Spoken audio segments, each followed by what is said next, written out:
بەشی پەنجەمی راپۆرتی سیاسی بە کۆنگرەی سێنزدەهەمی حیزبی کۆمۆنیستی ئێران. بینەرانی بەڕێز، لە بەشی سێهەم و چوارمی ئەم راپۆرتە لە بڕگەی بێدا تیشکخرایە سەر بارودۆخی سیاسی ئێستا و ئاسۆی داهاتووی ئێران و تێیدا باسمان لە بارودۆخی ڕژیم و بزوتنەوە کۆمەڵایەتیەکان لەوانە بزوتنەوەی ژی ناکرد. ئێستاش لەم بەشەی راپۆرتەکەدا چاوخشانێکمان دەبێت بەسەر بزوتنەوەی کرێکاری ئێراندا. دوای ڕوونکردنەوەیە کە وەک پێشەکەی لە راپۆرتە سیاسیەکە هاتووە، سەرنجتان بۆ بیستنی درێژەی ئەم بابەتە ڕادەکێشم. ڕوونکردنەوە ئەوەی کە لە بەردەستە راپۆرتێکی سیاسیە بە کۆنگرەی سێنزدەهەمی حیزبی کۆمۆنیستی ئێران.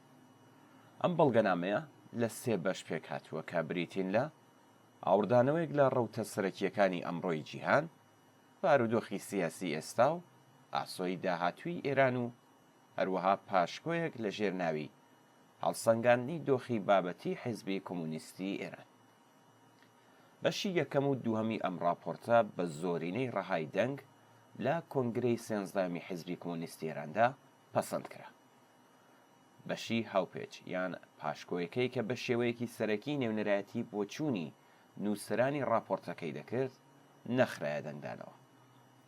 جێگەی ئاماژەیە کە لە کاتی ئامادەکردنی ئەم راپۆرتە و دواتریش لە پرۆسەی پەسەندکرانی لەلایەن کۆنگرەوە شەڕی نێوان دەوڵەتی ئیسرائیل و حیزبوڵڵا لە لوبنان کە بووە هۆی کوژرانی ڕێبەری حیزبوڵڵا و هەروە هێرشی موشەکی کۆماری ئیسلامی ڕووی نەدابوو. هەر بۆیە ئەم ڕووداوانە و کاردانەوەکانی لەم راپۆرتەدا ڕەنگی نەداوەتەوە. دواتر کمیتەی ناوەندی حیزبی کۆمۆنیستی ئێران لە بەڵگەنامەیەکی دیکەدا تیشکی خستۆتە سەر ئەو ڕووداوانە و سیاسەتی حیزب لەم بابەتە ڕاگەیەنراوە. خاڵی نوێم بزوتنەوەی کرێکاری. بزوتنەوەی کرێکاری سۆسیالیستی ئێران خاوەن مێژوویەکی 100 ساڵەیە. ئەم بزوتنەوەیە لە دوو قۆناغی مێژوویدا جگە لە خەباتی پیشەیی لە پێناو ویست و داواکاریەکانی خۆیدا کە بێپسانەوە بەردەوام بووە، هاوکات وەک بزوتنەوەیەکی سیاسی بەهێزیش ڕۆڵی بینیوە. یەکەم جار بۆ ماوەی 12 ساڵ واتە لە ساڵی 1320ەوە تا 1332 بوو کە لەو سەردەمەدا یەکێتی و ڕێکخراوە کرێکاریەکان لە ژێر کاریگەری حیزبی توودەی ئێراندا بوون. جاری دووەم دەگەڕێتەوە بۆ ساڵی 1357 و سەردەمی خەبات و ناڕەزایەتیەکان لە دژی ڕژیمی سەڵتەنەتی. لەم قۆناغەدا ڕێکخراوە کرێکاریەکان لەوانە کرێکارانی پیشەسازی نەوت جگە لە ویست و داواکاریە پیشەییەکان لە پێشهاتە سیاسیەکانیشدا ڕۆڵێکی بەرچاویان گێڕا. لەم سەردەمەدا ڕێکخراوە کرێکاریەکان هەنگاوێکی دیکەیان بەرەو پێشەوە هەڵگرت و جگە لە ڕێخستنی ڕێکخراوە سەربەخۆکان لە ڕێگەی بەڕێوەبردنی شۆڕاییەوە بەسەر زۆر یەک لە کارگاکانداگرت و کۆنتترۆڵی ئەو ناوەندانیان بەدەستەوە گرت. ئەمڕۆ دووبارەکردنەوەی ئەو ئەزموونانە لە ئاستێکی کۆمەڵایەتیدا مەرجێکی پێویستە بۆ ئەوەی چینی کرێکار ڕۆڵی مێژووی سازی خۆی لە داهاتووی دەسەڵاتی سیاسی لە ئێران و دامەزراندنی نیزامێکی سۆسیالیستیدا بژێڕێت. لەم ساڵانەی دواییدا بزوتنەوەی کرێکاری یەکێک بووە لە بەربڵاوترین و زیندووترین بزوتنەوە کۆمەڵایەتیەکانی ئێران. کۆمەڵێک لە باشترین تێکۆشەرانی ئەم بوارە لەلایەن حکوومەتی ئیسلامیەوە دەست بەسەر و زیندانی کراون و سزای قورسیان بەسەردا سەپێنراوە. لە ژێر تیغی سەرکوتدا هەوڵێکی زۆریان داوە بە مەبەستی خۆڕێخستن و پێکهێنانی ڕێکخراوە سەربەخۆکان. لەم بوارەدا گەلێک ئەزموونی بە نرخیان بەدەستهێناوە، جگە لەوەش هەم لەسەر ئاستی ئێران و هەم لە ئاستی نێونەتەوەیشدا کۆمەڵێک سیمای ناسراویان هەیە. چەندین ڕێکخراوی کرێکاری سەرڕای هەزینەیەکی زۆر، بەڵام توانیویانە ناویان هەروە زیندوو بهێڵنەوە. سەرڕای ئەوەی کە هەندێک جار توانایی و پۆتانسیێلی بوون بە ڕێکخراوێکی جەماوەریان هەبووە، بەڵام تا گەیشتن بۆ ئامانجە ڕێگەیەکی دوور و درێژیان لە پێشدایە. دام و دەستگا سەرکوتگەرەکانی ڕەژیم دەرکیان بەو توانایی و پۆتانسیێلە کردووە، هەر بۆیە تێچووی بە ئەندامبوون لەو ڕێکخراوانەیاندا گەیاندۆتە بانترین ئاست و تاڕادەی سزای 10 ساڵ زیندان زیادیان کردووە. سەرڕای هەموو ئەمانە پێداگری لەسەر خواستەکانی کرێکاران لەوانە حەقدەستی گونجاو لەگەڵ ئاستی ژیانێکی ستاندارد، بیمەی بێکاری، مافی ڕێکخراوبوون، ئازادی ڕادەربڕین، بیمەی دەستەبەری کۆمەڵایەتی، دژایەتیکردن لەگەڵ یاسای سەرمایەداری و نێۆلیبرالی لە بوارەکانی تایبەتیکردن و گرێبەستی سپی واژۆ، مافی نیشتەجێبوون و ئەمنیەتی شوێنی کار بەردەوام لە دەستوری کاریاندا بووە. لە چەند ساڵی ڕابردوودا شاهدی گەلێک مانگرتنی شکۆداری کرێکارانی پەیمانی لە پیشەسازیەکانی نەوت و گاز و پێترۆشیمی، شارەوانیەکان، کانەکان، ئۆتۆمۆبیل سازی عێراق، نەیشەکەری حەفتەپە و فولادی ئاهواز بووین کە ئەوەش ویست و داواکاریە بە دینەهاتووەکانی کرێکاران و زەحمەتکێشان نیشان دەدات.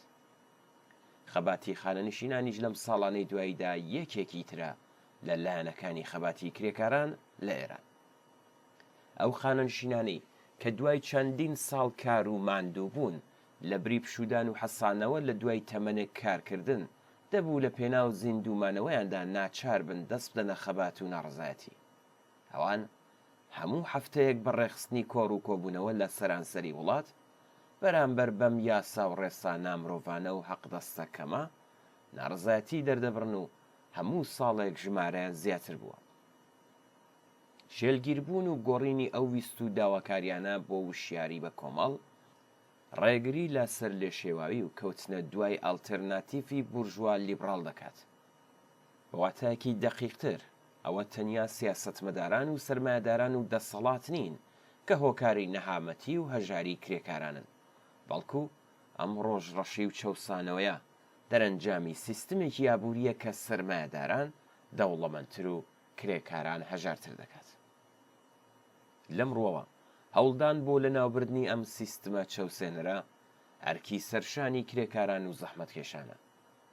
بۆ ئەوەی وێنەیەکی ڕوونترمان لەبەر بڵاوی ئەم بزوتنەوەی لەبەردەستا بێت، پێویستە جەخت لەو بکەینەوە کە کاتێک باس لە کرێکاران دەکەین مەبەسمان لە هەر ئینسانێکە کە لە پرۆسەی بەرهەمهێنان و سەر لە نوێ بەرهەمهێنانەوەدا لە بەرامبەر فرۆشتنی هێزی جەستە و فکری خۆیدا حەقدەستێک وەردەگرێت و خاوەنی ئامرازەکانی بەرهەمهێنان نییە. لەسەر بنەمای پێناسەیەکی لەم شێوەیە کرێکارانی پیشەسازی، کرێکارانی بەشی خزمەتگوزاری، مامۆستا، پەرستار، خانەنشینان، شۆفێران و کارمەندان و هیتریش لە پلەبەندی چینایەتیدا بە کرێکار ئەژمار دەکرێن. لەم گۆشەنیگایەوە یەکێک لە نمونە سەرکەوتووەکانی خۆڕێخستن و وەک بەشێک لە بزوتنەوەی کرێکاری بریتی بووە لە بزوتنەوەی مامۆستایان. مامۆستایان سەرەڕای سەرکوتی بەردەوام پیلانگێڕی، دەرکردن، زیندانیکردن و ئەشکەنجە توانیویانە کۆمەڵێک دەستکەوتی گەورە بەدەستپێنن.